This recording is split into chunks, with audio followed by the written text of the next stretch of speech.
Hello दोस्तों, आपका new study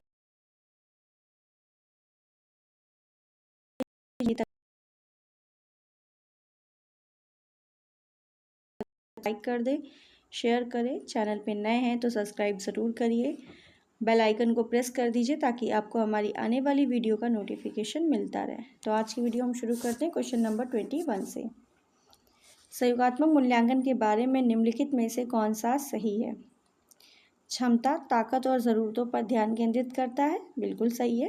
केवल मूल्यांकन दृष्टिकोण पर ध्यान दें, गलत है। तो यहाँ पर आपका जो राइट आंसर है वो है ऑप्शन ए, केवल एक आपका जो है सहयोगात्मक मूल्यांकन के संबंध में सही है और दूसरा वाला गलत है। आप इसका इंग्लिश वर्जन भी देख सकते हैं। नेक्स्ट, गुबा और लिंकन 1981 का सुझाव है कि मूल्यांकन 5 प्रकार की जानकारी उत्पन्न करता है। निम्नलिखित में से कौन सी जानकारी उस प्रकार की है?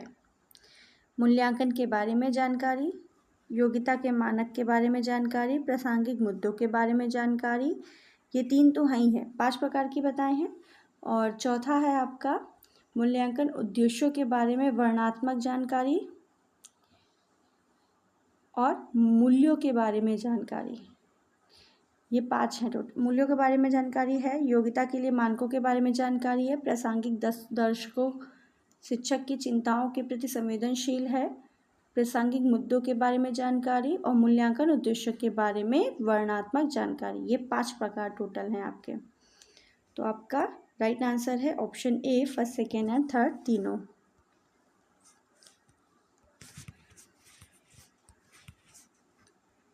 नेक्स्ट, स्क्रीनशॉट आप ले सकते हैं, आराम से उसको फिर पढ़िएगा। नेक्स्ट, विद्यार्थियों को व्यक्तिगत रूप से या जोड़े में अपने स्वयं के काम की जांच करने के अवसर प्रदान करें, जिन्हें डैश कहा जाता है। व्यक्तिगत रूप से या जोड़े से के रूप में स्वयं के काम की जब जांच बच्चे करते हैं तो उसे क्या कहा जाता है? आत्म मूल्यांकन कहा जाता है या स्व मूल्यांकन कहा जाता है। तो राइट आंसर यहाँ पर ऑप्शन ए है। Next, 24 number question.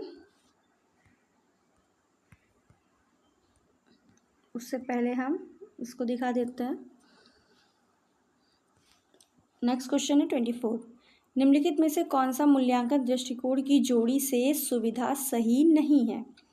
पारंपरिक में छात्र को मूल्यांकन के निष्क्रिय प्राप्तकर्ता के रूप में देखा जाता है, बिल्कुल टीचर सेंटर्ड होती है।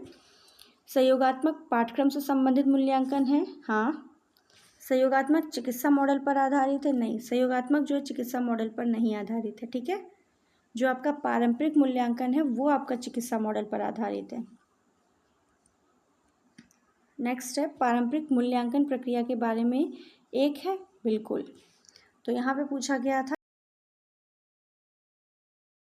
यहाँ पर राइट आंसर आपका ऑप्शन सी हो जाएगा। सहयोगात्मक चिकित्सा मॉडल पर आधारित है, तो ये गलत है।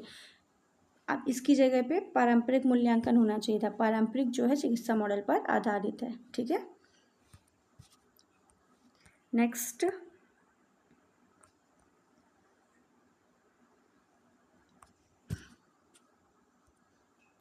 Twenty 25 number question. बच्चे के संबंध में मूल्यांकन की जानकारी एकत्र करते समय हमें निम्नलिखित में से कौन से बिंदु अपने दिमाग में रखने चाहिए?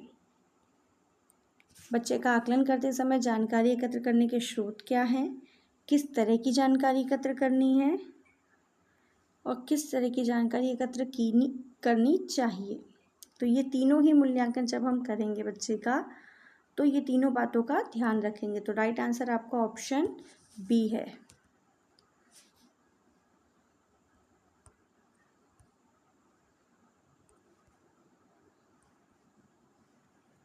ये आपका इंग्लिश वर्जन है क्वेश्चन का।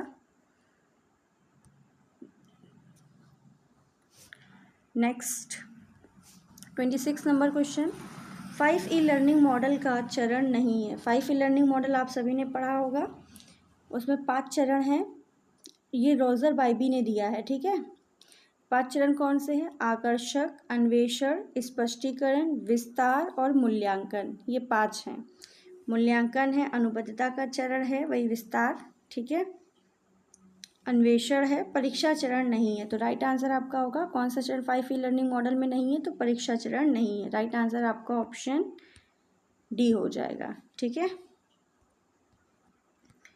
इवैल्यूएशन, इंगेजमेंट, एक्सप्लोरेशन, एग्जामिनेशन आपका नहीं है। ठीक है। नेक्स्ट, शिक्षण अधिगम प्रक्रिया में शैक्षिक मूल्यांकन के कौन कौन सा पहलू है? सामग्री, सीखने के मकसद, शिक्षण गतिविधियाँ, मूल्यांकन की प्रक्रिया। बिल्कुल, ये चारों चीज़ें जो हैं आपकी शिक्षण अधिगम प्रक्रिया में शैक्षिक मूल्यांकन के लिए ज़रूरी हैं, आवश्यक हैं। तो राइट आंसर आपका होगा यहाँ पर first, second, third and fourth, यानी ऑप्शन सी। कंटेंट की हमें ज़रूरत है, लर्निंग ऑब्जेक्टिव क्या है, लर्निंग एक्टिविटीज़ क्या होनी चाहिए, इवैल्यूएशन प्रोसीजर क्या होना चाहिए, इन तीनों का हमें ज़रूरत होती है एक educational evaluation teaching learning process में करने के लिए। नेक्स्ट, निम्नलिखित में से मूल्यांकन के किस उदाहरण को खाद्य विषय पर मूल्यांकन करते समय शामिल किया जा सकता है? स्पर्श द्वारा फलों और सब्जियों का पहचान करें। ठीक है।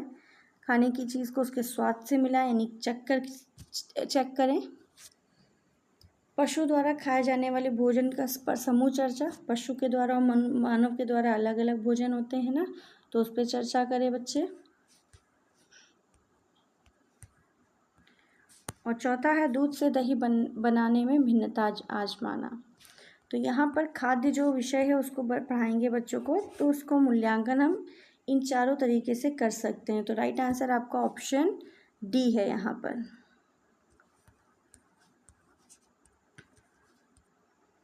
ट्वेंटी 29 नंबर क्वेश्चन, पारंपरिक मूल्यांकन के बारे में निम्नलिखित में से कौन सा सही है? चिकित्सा मॉडल पर आधारित है। हाँ बिल्कुल, अभी आपको बताया था जो पारंपरिक मॉडल है वो चिकित्सा मॉडल पर आधारित है।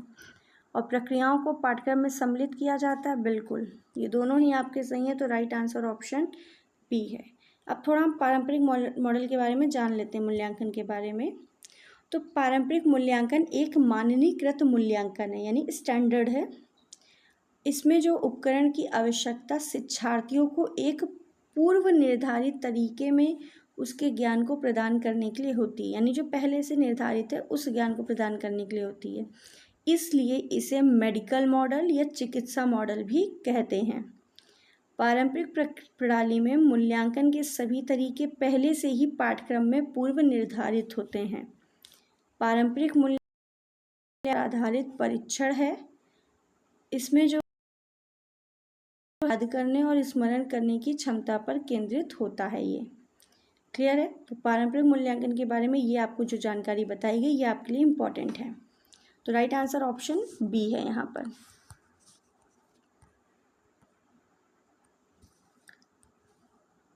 लास्ट क्वेश्चन, पोर्टफोलियो मूल्यांकन के लिए निम्नलिखित में से छात्रों का कौन से कार्य को काम में लिया जा सकता है? बच्चों द्वारा पढ़ी गई कहानी की पुस्तकों की सूची, पत्तियां, वस्त्रों आदि का संग्रह, बच्चों की स्वतः मूल्यांकन सीट के नमूने। बिल्कुल, पोर्टफोलियो मूल्यांकन के लिए हमें इन तीनों चीज़ों की आवश्यकता होगी बच्चे की। तो यहाँ पर राइट आंसर ऑप्शन सी है। तो आई होप आप सभी ने इससे पहली वाली वीडियो भी देखी होगी और इस वीडियो को भी आप सभी लाइक करें, शेयर करें। चैनल पे नए हैं तो सब्सक्राइब ज़रूर कर दीजिए चैनल को, बेल आइकन को प्रेस कर दीजिए ताकि आपको हमारी आने वाली वीडियो का नोटिफिकेशन मिलता रहे। और कम से कम जितने व्यूज़ आते हैं उतने लाइक तो आने चाहिए ना, तो आप सभी लोग लाइक करें। Thank you.